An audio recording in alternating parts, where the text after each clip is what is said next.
కాంగ్రెస్ ప్రభుత్వం ఏర్పడిన తర్వాత వారం రోజుల పాటు ఎవరికీ కనిపించకుండా మొహం చూపకుండా ఎవరిని కలవకుండా తన దారి తనదే అన్నట్లు వ్యవహరిస్తున్న స్మితా సబర్వాల్ గురువారం మంత్రి సీతక్క ఛాంబర్లో ప్రత్యక్షమయ్యారు.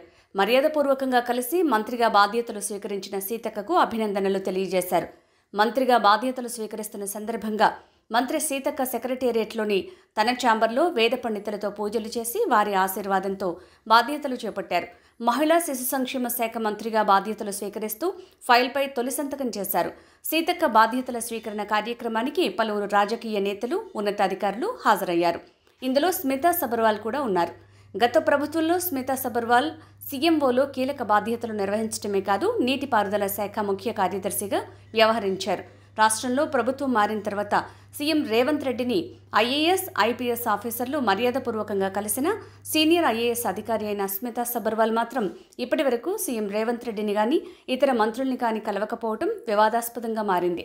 మరోవైపు కేంద్ర సర్వీసులోకి వెళ్లిపోతున్నారన్న ప్రచారం జరుగుతుండటంతో ఎట్టకేలకు స్పందించారు. తనపై జరుగుతున్న ప్రచారానికి ఫుల్ స్టాప్ పెట్టే విధంగా ఖండించారు. తాను ఎక్కడికి వెళ్లలేదని, రాష్ట్రంలోనే ఉంటానని వివరించారు. తెలంగాణ ప్రభుత్వం ఏ బాధ్యతలు అప్పగించినా చేపడతానని క్లారిటీ ఇచ్చారు. కొత్త ఛాలెంజ్లను స్వీకరించేందుకు రెడీగా ఉన్నానంటూ ఎక్స్ వేదికగా ట్వీట్ చేశారు.